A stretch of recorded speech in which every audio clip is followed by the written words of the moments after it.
Segala puji syukur Tuhan, kami mengucap syukur atas kemurahan-Mu Tuhan sepanjang minggu ini. Hingga sore hari ini kami jemaat-Mu kembali lagi datang berkumpul di tempat ini untuk memuji memuliakanlah nama-Mu Tuhan Yesus Kristus. Sebelum kami masuk memuliakan nama-Mu Tuhan, ampunilah akan segala dosa kami yang kami sadar maupun tidak sadar. Sehingga sore hari ini Tuhan, Kau kuduskan kami semua, sucikan hati kami. Berkati juga pelayan-pelayan-Mu, WL, singer, pemain musik. Kami percaya Tuhan, Kau berkati semua, apapun yang mereka melayani di tempat ini, demi memuliakanlah nama-Mu. Dan kami juga berdoa khusus bagi jemaat yang sore hari ini datang ataupun tidak datang, yang saat ini sakit. Kami percaya bilurnya Tuhan Yesus sembuhkan mereka. Inilah doa dan ucapan syukur kami naikkan hanya di dalam nama Tuhan Yesus Kristus. Kami berdoa mengucap syukur.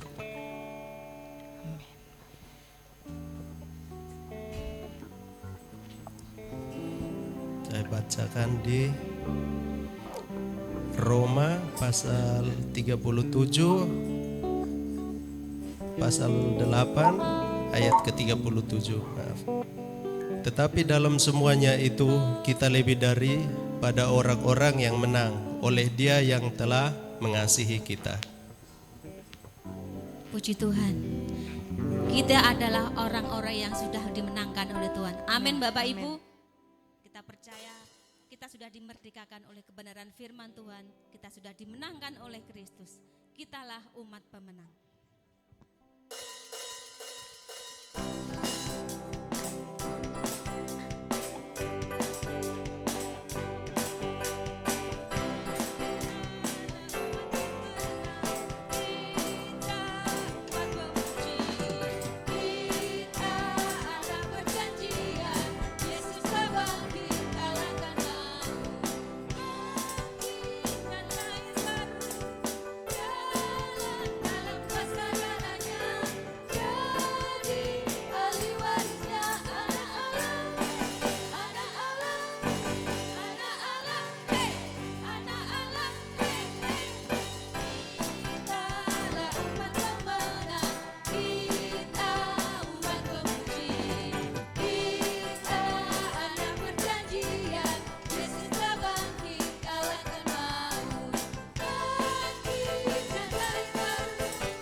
Waktu saya masih sekolah minggu, jadi sudah lama sekali ya. Jadi lagu baru ya, kitalah umat pemenang. Ayo semangat kita menyanyikan pujian ini.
Dikasih ada jemaat yang semangat untuk memuji Tuhan. Amin. Lebih semangat lagi kita memuji Tuhan. Haleluya. Dengan gambus dan kecapi. Masih kuat untuk bangkit berdiri ya Bapak Ibu. semangat akhir bulan. Kita semangat merdeka. Amin.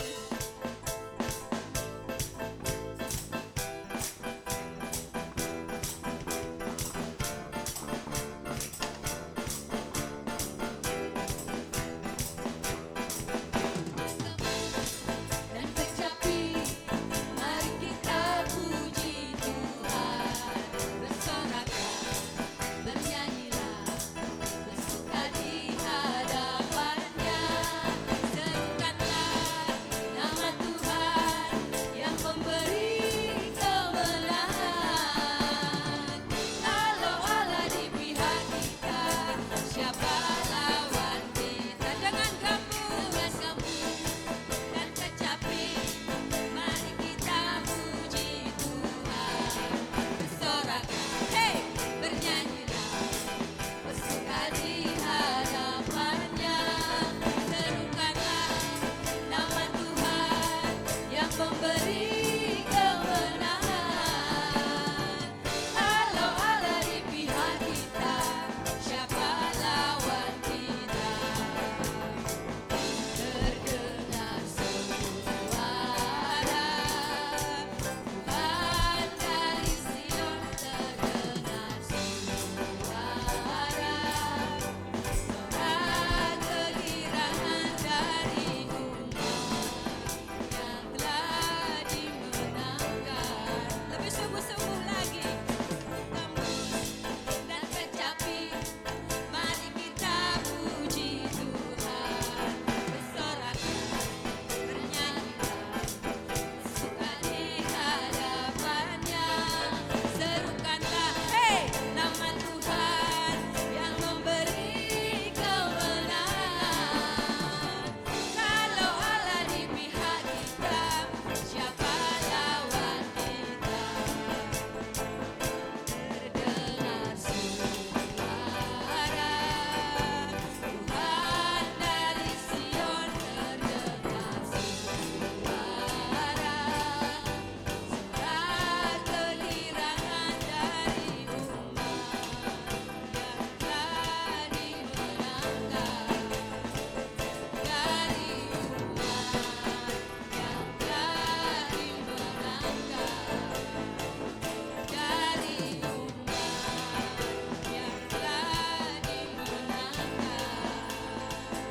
Haleluya. Silakan duduk Bapak Ibu. Hanya Tuhan yang membuat kita menang. Hanya Tuhan Yesus yang membuat hidup kita tersenyum, yang bisa membuat kita tertawa, yang membuat kita bahagia. Amin. Haleluya.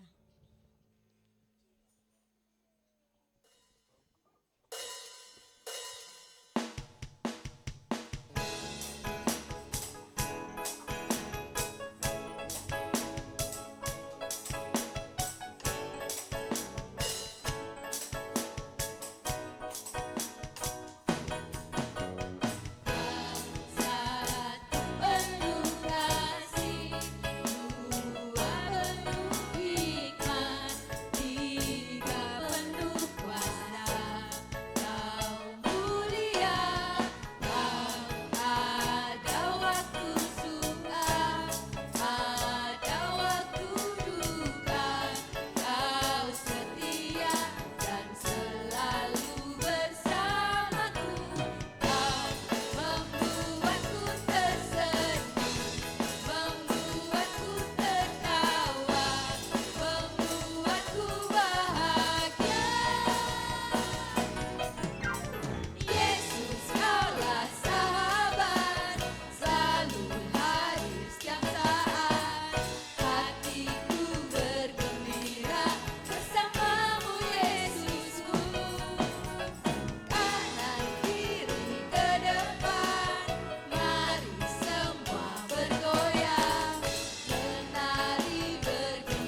membayangkan kemarin ya ada Rahel Mutiara.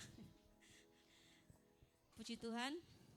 Barangkali ada yang mau menyaksikan cinta kasih Tuhan minggu ini. Saya persilahkan.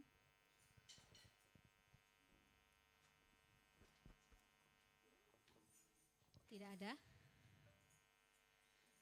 Mari kita siapkan kehidupan kita, hati kita, pikiran kita untuk menerima kebenaran firman Tuhan.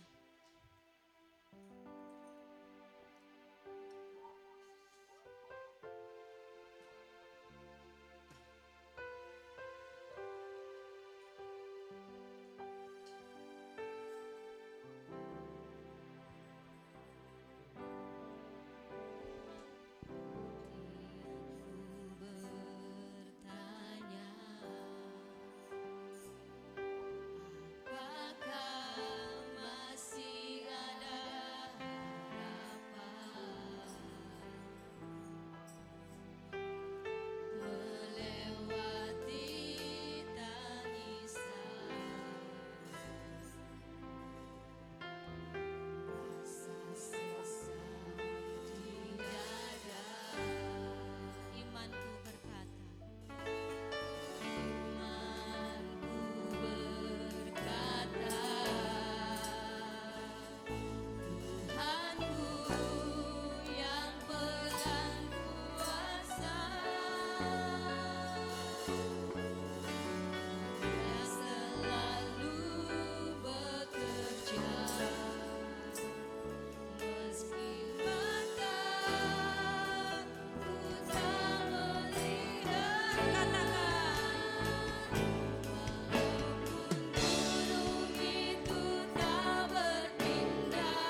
rencana Tuhan yang terindah dalam kehidupan percaya rencanamu terindah,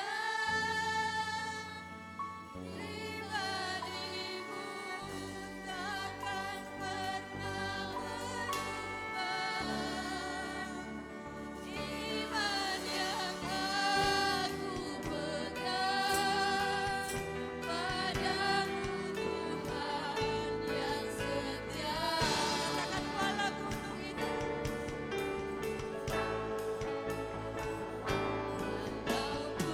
gunung itu tak berpindah, tetap percaya Kau yang punya kuasa. Sekalipun ku dalam lembah gelap, tak mengapa asal Kau di sampingku. Walaupun masalahku masih ada, tetap percaya rencanamu terindah, pribadimu takkan pernah berubah. Iman yang aku pegang padamu Tuhan yang setia.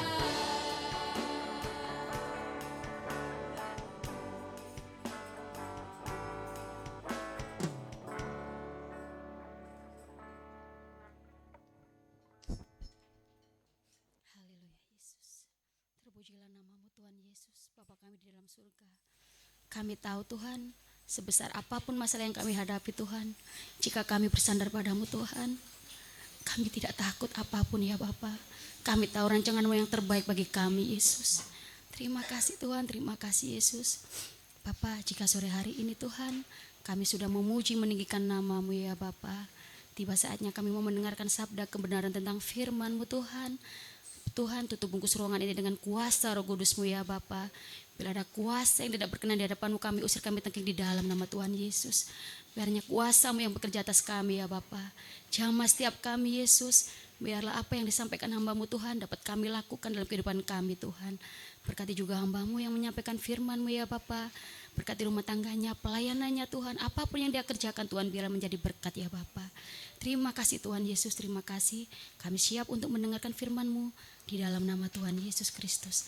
Haleluya, amin. Puji nama Tuhan, selamat sore Bapak Ibu. Ada haleluya. Ya, meskipun kita berapa kali ini, 2 kali ini berpindah dari hari Minggu ke Sabtu, tetapi ini tidak menyurutkan semangat kita untuk datang kepada Tuhan. Amin. Dalam seminggu ini, lebih tepatnya mulai dari tanggal 25-an begitu, mulai terjadi apa Bapak Ibu kalau lihat demo apa tetap percaya rencanamu terindah. Hari ini saya akan memberikan tema yaitu percaya kepada Tuhan. Cocok dengan lagu tadi. Kita buka di dalam Amsal 3 ayat 5 sampai 6. Amsal 3 ayat yang kelima sampai ayat yang ke-6. Mari kita bangkit berdiri semua. Kita bacakan ayat ini dengan semangat pagi meskipun sudah menjelang malam. 1, 2, 3. Percayalah kepada Tuhan dengan segenap hatimu dan janganlah bersandar kepada pengertianmu sendiri. Akuilah Dia dalam segala lakumu, maka Ia akan meluruskan. Silakan duduk.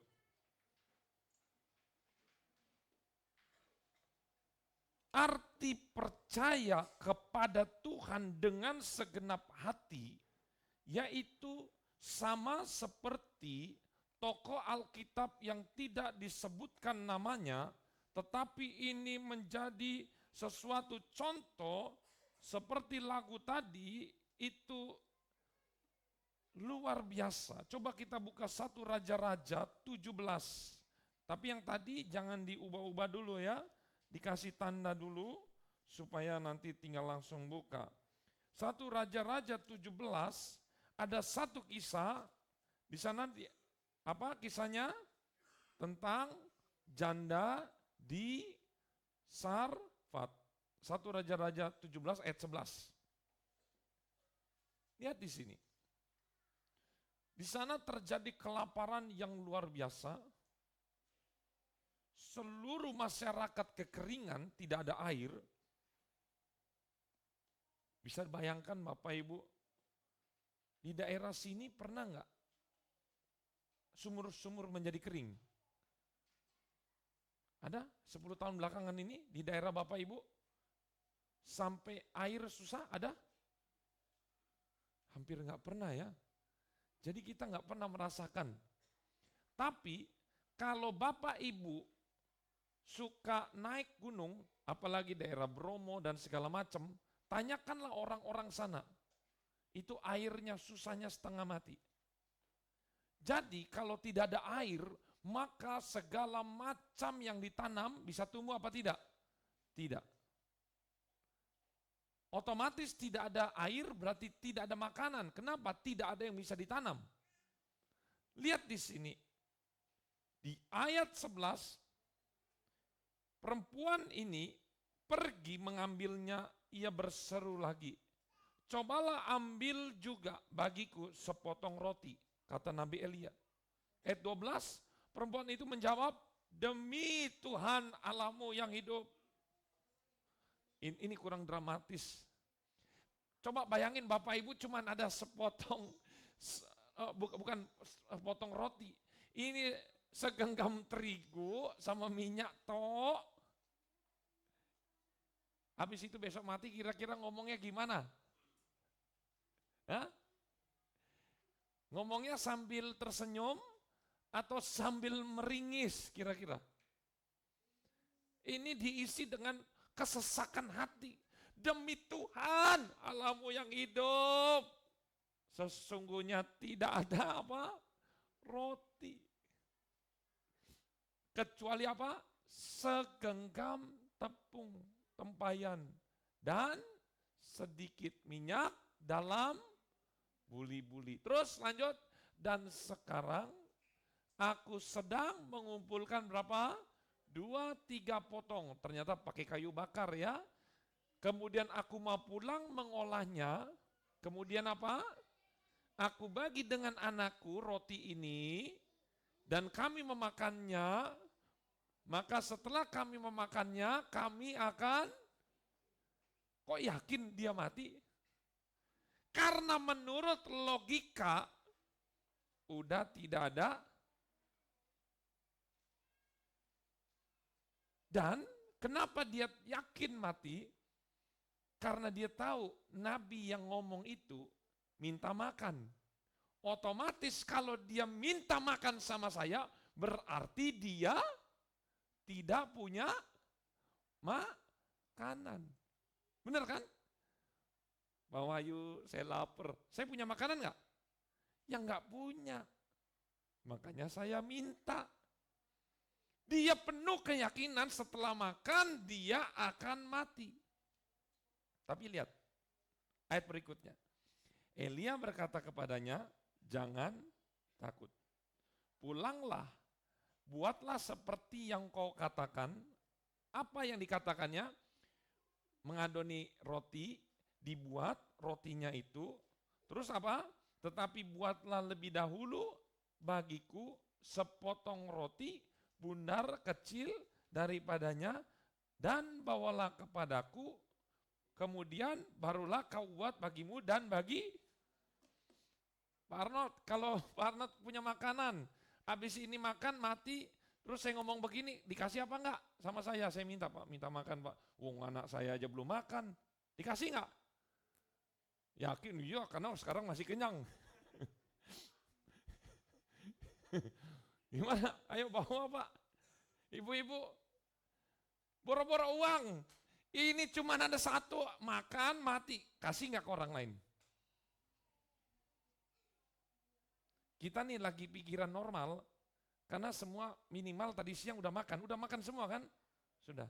Tapi kalau pikiran, nih gini ya, kalau kita itu kurang makan secara kursus bapak-bapak, itu mikir udah nggak lurus lagi. Cowok-cowok kalau udah lapar, udah gampang marah. Betul apa betul? Lihat di sini.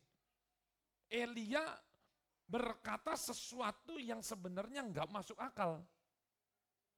Kalau saya jadi ibu janda ini, saya ngomong, loh, kalau saya kasih kamu, terus nanti aku tidak akan kekurangan, berarti kan kamu punya roti, kenapa nggak kamu buat aja mujizat kamu sendiri, buat dulu, kamu buat mujizat terus bagi sama saya. Kalau ini kan seperti kasus ngebujuk ini. Pinjam dulu dong, nanti saya ganti berlipat-lipat. Sedangkan kita sendiri, dia sendiri nggak punya uang. Lihat di sini, ini sesuatu yang melawan logika. Jadi saya mau katakan arti percaya itu melawan logika, melawan data, melawan situasi. Datanya, Elia tidak punya makanan. Itu data. Faktanya seperti itu.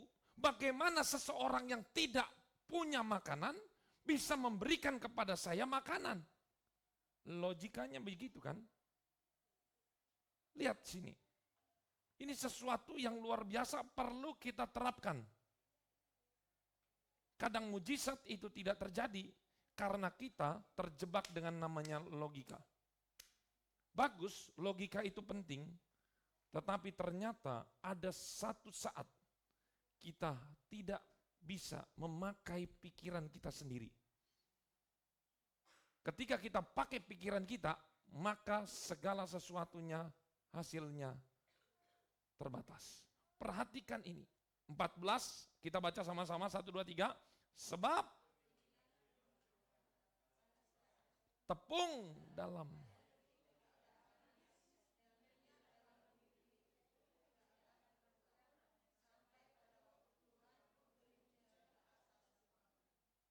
wah, ini investasi yang luar biasa ini.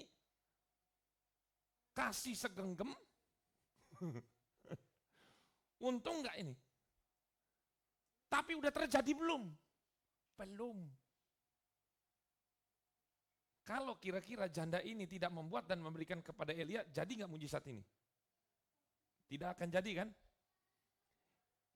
Ibu janda ini cuma punya roti yang akan dia makan dan bagi ke anaknya, habis itu dia mati, itu dia kasih untuk Nabi Elia. Ini sesuatu yang menurut saya kasihan ya. Dalam ilmu kemanusiaan, Elia ini gimana?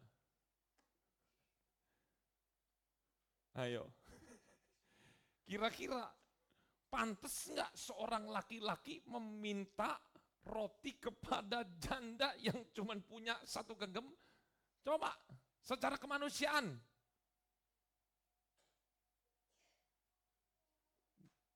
Nggak masuk.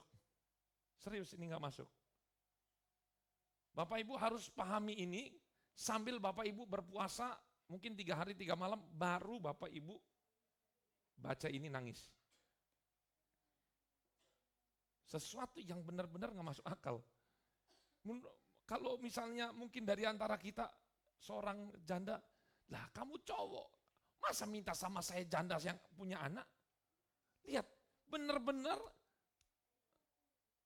nggak bisa nyantol, sedikit pun nggak bisa nyantol, di logika itu nggak bisa.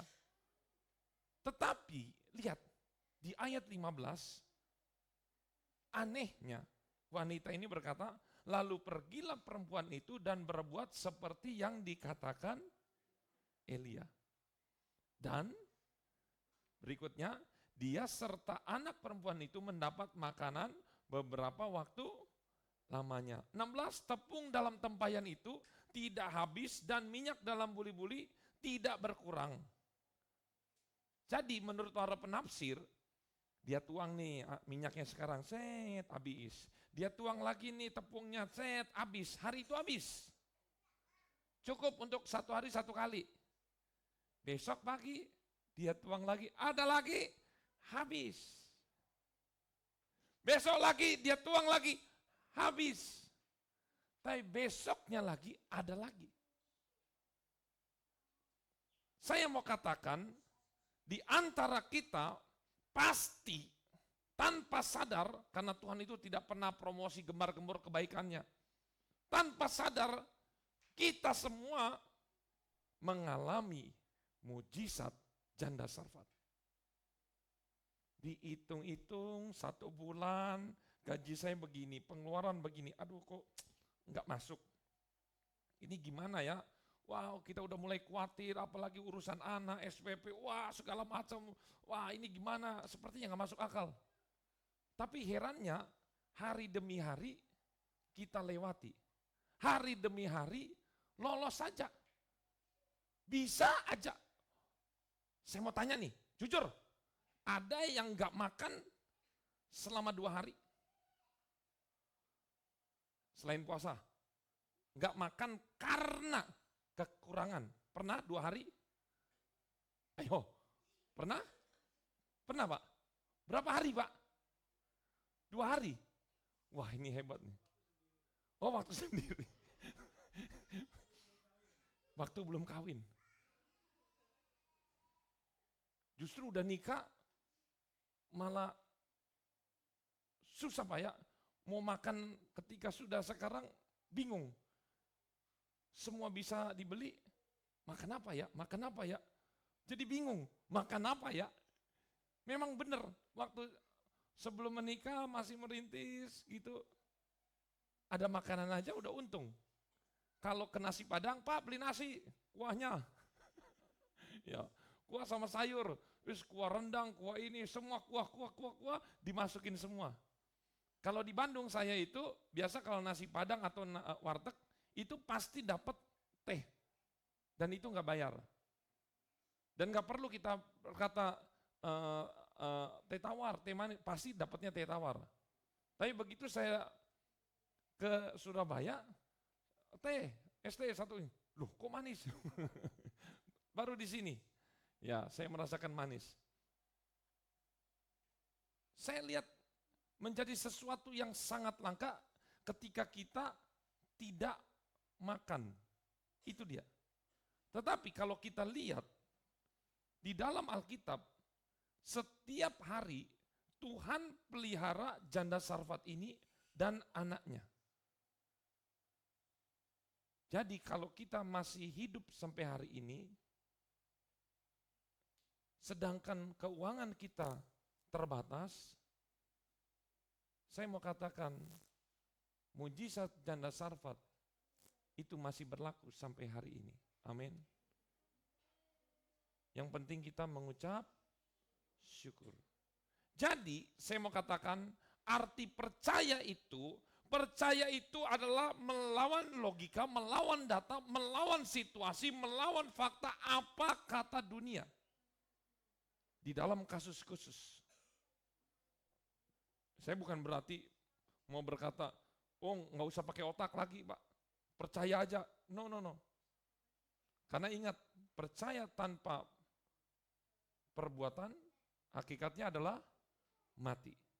Yang kedua, arti percaya itu ternyata punya arti yang luar biasa. Artinya begini, pikiran kita ditundukkan dengan ketaatan. Pikiran kita itu kan kita punya logika. Ini nggak benar. Saya yakin janda sarfat itu berkata, wah ini nggak masuk akal. Tetapi yang tidak masuk akal ini pikirannya itu ditundukkan dengan ketaatan kepada Tuhan. Karena apa? Dia tahu yang ngomong adalah Nabi Elia. Kalau yang ngomong saya yakin belum tentu dia kasih tahu. Jadi saya mau katakan, sebuah ketaatan itu bisa terjadi karena 2 hal. Satu, karena Janda Sarfat ini mengenal baik Elia itu siapa, dan sudah terbukti. Dan kedua, karena dia cinta kepada Tuhan. Perhatikan ini baik-baik. Ketika saya perintahkan atau beri petunjuk kepada Bapak Ibu nggak akan mendengarkan kalau Bapak Ibu tidak tahu siapa saya. Ketika, makanya ada pepatah mengatakan tidak kenal, maka tidak sayang. Ketika tidak sayang, apalagi masuk ke dalam masalah perasaan, yaitu cinta atau ketulusan, itu nggak mungkin. Jadi saya mau katakan, wanita janda ini di Sarfat memberikan atau lebih tepatnya menginvestasikan seluruh hartanya kepada Tuhan. Hartanya dia adalah segenggam tepung dan sedikit minyak. Udah nggak pakai mikir lagi. Karena apa? Karena dia tahu saya mungkin akan mati, tetapi saya tahu yang ngomong ini adalah Nabi Tuhan. Saya mau katakan, kadang kita itu dibandingkan dengan janda Sarfat jauh berbeda. Janda Sarfat ini memberikan yang benar-benar terbaik kepada Tuhan. Tetapi kadang kita, coba jujur nih, kita itu kadang memberikan sisa kepada Tuhan. Berikan tenaga, sisa. Berikan waktu, sisa.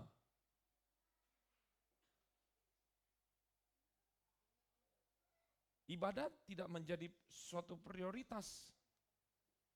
Kalau tidak ada kegiatan, ya udah ibadah. Tapi kalau ada keperluan, yang saya toleransi adalah pernikahan, kematian, dan sakit. Tapi kalau jalan-jalan, nah itu nggak bisa. Atau apa lagi, arisan, nggak bisa.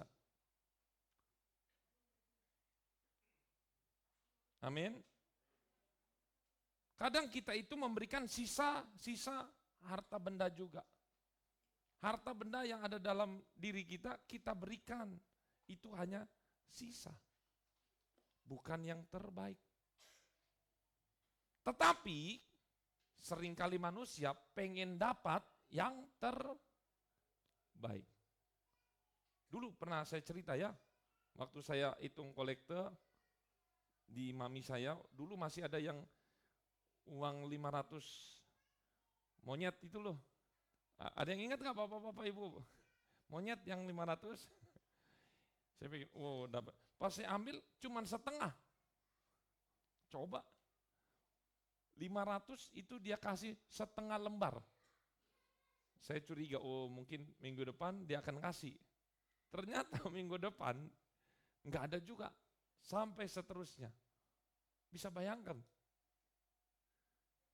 Memberi itu bukan memberi sisa. Itu melecehkan. Bapak Ibu hati-hati. Bapak Ibu tidak memberi kepada gereja, tidak memberi kepada hamba Tuhan. Tetapi Bapak Ibu ketika memberi, itu memberi kepada Tuhan. Jangan kita berpikir, Bapak Ibu ketika memberi, lihat sosok orangnya. Ketika Bapak Ibu melihat sosok orangnya yang ingin diberi, gagal. Nggak bisa. Kita menjadi satu selektif. Oh ini udah kaya, nggak usah dikasih. Oh ini kekurangan, ini dikasih. Nggak bisa seperti itu. Cara kita memberi. Oh ini disalahgunakan, oh ini. Kok kenapa kita yang mengatur menjadi seperti Tuhan? Lihat di sini. Hati-hati di dalam memberi. Beri yang benar-benar terbaik. Yang terbaik tidak harus nominal besar. Firman Tuhan dikatakan di dalam perjanjian baru, ada dua orang Satu orang Farisi dengan gagahnya dia bawa satu kantong penuh, mungkin bisa, kalau sekarang bisa 5 juta, 10 juta, yang satu cuman bawa mungkin nilainya sekarang 2 duit itu 1.000 rupiah atau 2.000 rupiah. Tetapi firman Tuhan katakan, siapa yang memberi yang terbaik di hadapan Tuhan, yang terbesar adalah wanita itu. Kalau sekarang Bapak Ibu masukin korban persembahan, itu ditutup. Nggak ada yang kelihatan kan? Tapi kalau zaman dulu, maju dan tidak ada tutupannya, jadi langsung meja langsung. Jadi semua orang bisa memperhatikan. Dan kadang itu menjadi ajang persaingan. Oh kamu kasih segitu, oh saya kasih lebih gede, oh kasih gede. Tetapi janda ini dia kasih, dan Yesus katakan wanita ini memberi dari kekurangannya. Ini luar biasa. Karena mungkin itu adalah 2.000 sama seperti janda di Sarfat, dan itu uang terakhirnya. Jadi dia kasih 100% untuk Tuhan. Bisa bayangin. Sedangkan orang kaya ini contoh kasih 10 juta, sedangkan hartanya dia mungkin 1 miliar. Menjadi kecil nilainya, persenannya. Tuhan tidak lihat nominal. Amin. Tetapi yang pertama Tuhan lihat adalah ketulusan. Buat apa juga kita memberi besar tapi bersungut-sungut. Di sini ada rasa penyesalan, aduh saya kok udah memberi. Bahkan ada juga yang memberi uangnya datang, orangnya nggak datang. Saya pernah itu di sini. Tapi udah nggak ada. Om, titip persembahannya. Loh, kok titip persembahan? Iya, mau persepuluhan dititip. Loh, mau kemana? Oh, saya mau ada perlu. Nah, ini gimana konsepnya? Saya sempat bercanda dengan orang tersebut. Oh, uangnya masuk surga, orangnya enggak. Sampai sini paham? Di sini bukan ajang pemberian, tetapi orangnya enggak ada. Lihat, coba kita buka di dalam Yohanes.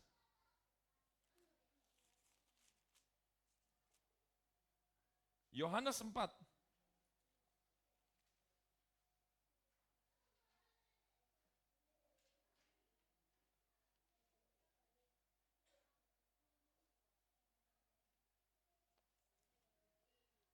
Oh, sebentar.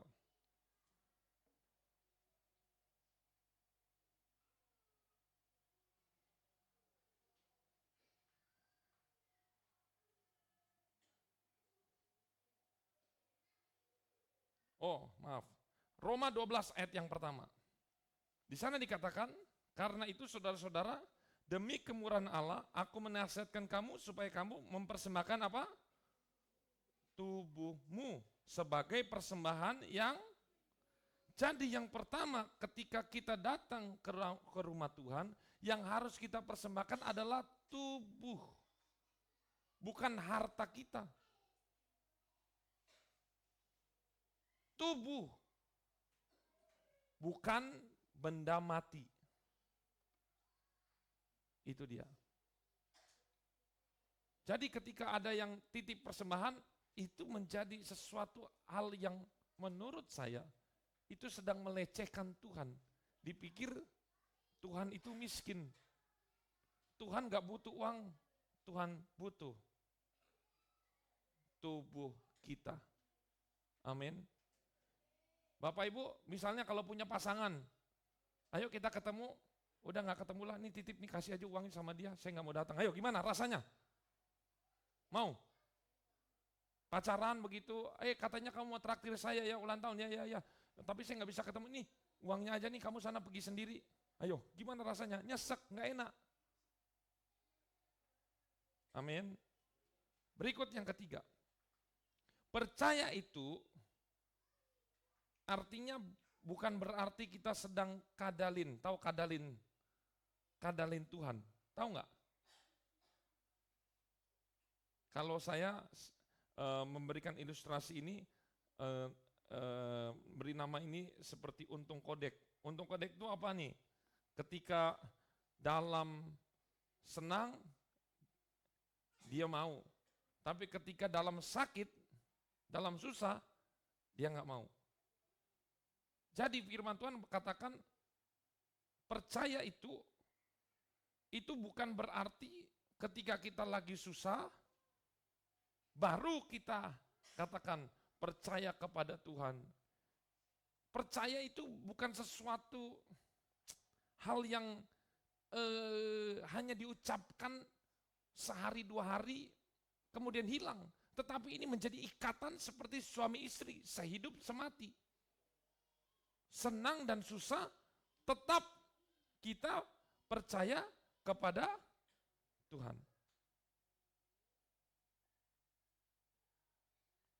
Saya contohkan adalah seperti Ananias dan Safira. Tahu Ananias dan Safira?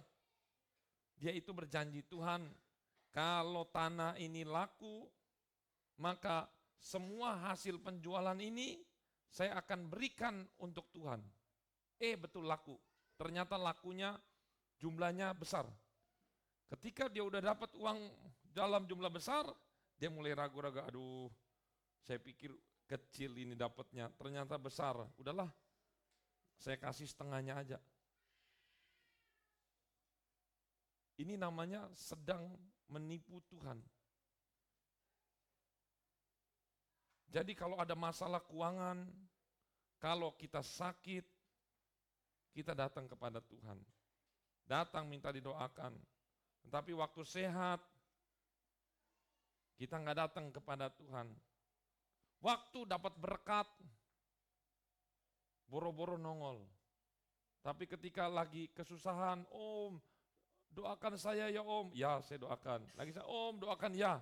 Tapi waktu dapat berkat, durian runtuh, kenapa nggak minta didoakan? Kok nggak ada suaranya? Bapak Ibu kira-kira mau nggak punya teman curhat lagi susah, datang telepon terus, nangis tolong saya. Tapi begitu diberkati, nggak ono ngabarin. Tapi begitu susah lagi, datang lagi. Mau punya seperti itu? Enggak. Arti percaya itu adalah seperti ikatan suami istri yang nggak pernah putus, satu paket, susah, duka, senang. Semuanya tetap kita berharap, doa dijawab kita tetap setia, tidak dijawab tetap setia, kaya tetap setia, miskin juga tetap setia. Jangan hanya bisa membagi kesusahan dan masalah. Setiap kita datang kepada Tuhan, kalau lagi ada masalah, kalau lagi ada kesusahan. Tapi ketika kita senang, kita lupa akan Tuhan.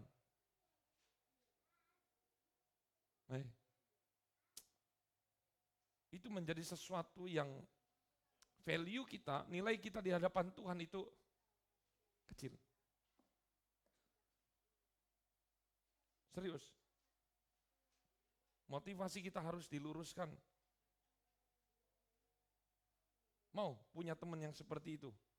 Mau untungnya aja kalau makan-makan datang apa giliran dia ulang tahun. Misalnya contoh nih, kamu ulang tahun traktir, segala macam. Tapi giliran dia ulang tahun, ngilang dia. Kita WA, ayo traktir, nggak ada. Lihat. Waktu gajian, kayak traktir. Waktu dia gajian, nggak ada. Mau punya teman seperti itu? Saya katakan Tuhan juga nggak mau punya anak-anak yang model seperti ini. Perlakukanlah orang lain seperti kita ingin diperlakukan. Amin. Yang terakhir, percaya kepada Tuhan bukan berarti kita diam, kita nganggur, Tuhan yang kerja. Coba baca Roma 8 ayat 28. Roma 8 ayat 28. Di sana dikatakan, kita tahu sekarang bahwa Allah turut bekerja dalam segala sesuatu untuk mendatangkan kebaikan bagi mereka yang mengasihi Dia. Kata turut bekerja dalam segala sesuatu artinya Tuhan campur tangan seperti kerjasama. Kita percaya kepada Tuhan tapi kita malas, itu enggak berdampak. Kerjakanlah yang menjadi bagian kita dan Tuhan akan mengerjakan yang menjadi bagiannya yang kita tidak bisa kerjakan. Karena saya percaya keberuntungan itu datang dari Tuhan. Amin. Berikutnya Amsal 3 ayat 6 dilanjutin apa? Akuilah dia di dalam segala lakumu, maka ia akan meluruskan. Apa ini artinya? Kita harus akui ketika kita berhasil, kita gajian, kita dapat pekerjaan, ketika kita menjadi sukses, kita jangan berkata ini karena usaha saya, tetapi kita katakan ini semuanya karena Tuhan yang buat berhasil. Dalam segala apapun, akui itu bukan karena kehebatan saya. Kenapa? Karena di ayat 7 di sana dikatakan, janganlah engkau menganggap dirimu sendiri bijak. Takutlah akan Tuhan dan jauhilah kejahatan. Sebagai penutup ada tokoh Alkitab, tahu Nebukadnezar? Dia sudah diperingatkan Daniel, awas, hati-hati, jangan sombong. Setelah 12 bulan kemudian, 1 tahun kemudian, terjadi sesuatu malapetaka. Ketika dia berkata, saya ini hebat, membangun kerajaan. Ketika dia berkata dan belum habis menyombongkan dirinya, langsung dalam sekejap Tuhan merendahkan dia, lebih rendah dari seluruh manusia, bahkan menjadi sama seperti binatang. Embun pagi menjadi langitnya, sandarannya, bahkan firman Tuhan katakan makanannya adalah rumput. Rumput berarti apa? Embe. Dia menjadi gila dalam sekejap. Dari di istana karena sedang menyombongkan diri, Tuhan lempar dia menjadi sama dengan binatang-binatang ternak. Tetapi, ayo kita baca yuk, terakhir ini keren banget ini. Daniel 4, baca yang belakangnya aja. Ini sesuatu yang luar biasa untuk supaya kita lihat. Daniel 4 ayat yang ke 34 aja. Ayat 33. Daniel 4 ayat 33. Pada saat itu juga terlaksanalah perkataan itu atas Nebukadnezar, dan lalu ia dihalau di antara manusia dan makan rumput seperti lembu, dan tubuhnya basah oleh embun dari langit, sampai rambutnya menjadi panjang seperti bulu burung Raja Wali, kukunya seperti kuku burung, bisa bayangin aja. Tetapi setelah lewat waktu yang ditentukan, aku Nebukadnezar mengenadah langit. Dan akal budiku kembali lagi. Berarti ini dia gila kan? Lihat. Lalu aku memuji yang maha tinggi dan membesarkan dan memuliakan yang hidup kekal itu. Karena kekuasaannya ialah kekuasaan yang kekal dan kerajaannya turun-temurun. Semua penduduk bumi dianggap remeh. Ia berbuat menurut kehendaknya terhadap bala tentara langit dan penduduk bumi, dan tidak ada seorang pun dapat menolak tangannya dan berkata kepadanya, apa yang kau buat? 36. Pada waktu akal budiku kembali kepadaku, kembalilah juga kepadaku kebesaran, kemuliaanku, untuk kemusyuran kerajaanku. Para menteriku dan para pembesarku menjemput aku lagi. Aku dikembalikan kepada kerajaanku, bahkan kemuliaan yang lebih besar dari apa? Dahulu diberikan kepadaku. 37 kita baca bersama-sama, ini luar biasa. Jadi sekarang aku Nebukadnezar memuji, meninggikan dan memuliakan Raja sorga yang segala perbuatannya adalah benar dan jalan-jalannya adalah adil, dan yang sanggup merendahkan mereka yang berlaku congkak. Saya mau katakan, kalau baca dari ayat ini, Nebukadnezar yang menurut Menurut kita jahat apa baik Nebukadnezar? Jahat ya. Tapi saya mau katakan endingnya, dia masuk surga loh. Keren loh. Ini udah ending, udah gak ada lagi yang lain. Karena apa? Akhir hidupnya dia berkata, Tuhan engkau Allah yang luar biasa. Engkau dapat menurunkan, menaikkan semua orang. Tapi dia akan menghukum dan merendahkan mereka yang berlaku congkak. Congkak itu apa? Sombong. Ini menjadi peringatan akan kita. Percaya dah. Kunci keberhasilan, kunci keberuntungan yaitu takut akan Tuhan. Amin. Katakan kiri kananmu, jangan sombong. Percaya kepada Tuhan. Mari kita masuk di dalam doa.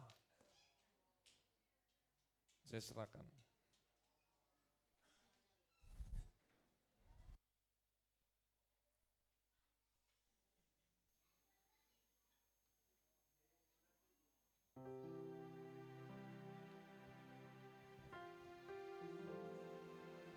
Mari saya jemput kita semua bangkit berdiri. Kita mau menyembah Tuhan. Kami mau tetap percaya kepadamu Tuhan.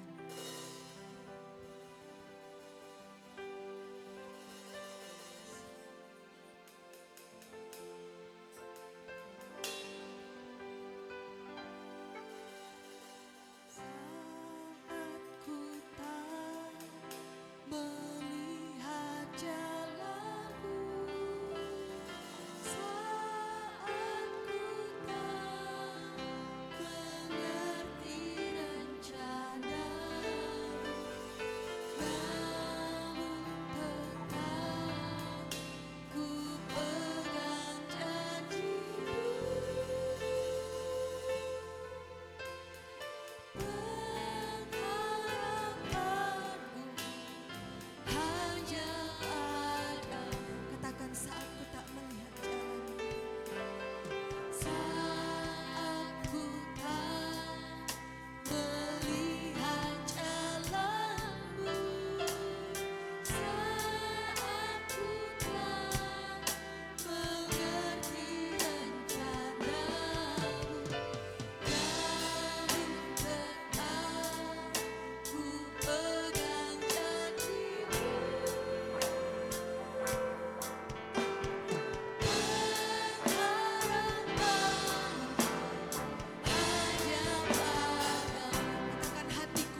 tetap percaya kepadamu Tuhan. Sekalipun kami tidak melihat jalan, tapi biar iman kami tetap teguh di dalam Engkau. Biarlah Tuhan kami hanya memandang Yesus. Engkau saja sumber pengharapan kami. Apapun keadaan dunia ini Tuhan, terlebih keadaan negeri kami Yesus. Kami serahkan bangsa kami ke dalam tangan Tuhan. Kami percaya Tuhan Engkau mengasihi negeri kami Bapa. Pulihkan negeri kami Tuhan Yesus. Berkati pemerintahan kami Tuhan Yesus. Berkati setiap aparat yang menjaga negeri ini Tuhan. Bahkan setiap kami Tuhan, bangsa ini Tuhan. Kami mau tetap percaya Tuhan pasti memulihkan kami. Berikan keamanan Tuhan Yesus. Biarlah Tuhan segala bentuk kekacauan, provokasi yang ada kami hancurkan di dalam nama Tuhan Yesus Kristus. Tuhan Yesus tolong kami semua Tuhan. Biarlah Tuhan kami hanya memandang Yesus. Yesuslah kekuatan kami. Yesuslah Tuhan penolong kami yang setia. Terima kasih Bapa kami yang baik. Terima kasih Tuhan Yesus. Kami mau percaya kepada Engkau Tuhan. Percaya dengan segenap hati kami Tuhan Yesus. Terima kasih Bapa. Terima kasih buat firman Tuhan. Memberkati hamba-Mu Bapa. Biarlah Tuhan Yesus terus urapi kehidupannya Tuhan. Kami semua jemaat-Mu Tuhan. Kami mau melakukan firman Tuhan. Kami mau sungguh-sungguh percaya kepada Yesus. Sebentar kami akan memberikan korban persembahan. Kami mau berikan dengan hati yang penuh sukacita. Kami mau menyenangkan hati Tuhan. Di dalam nama Tuhan kami Yesus Kristus. Haleluya. Amin.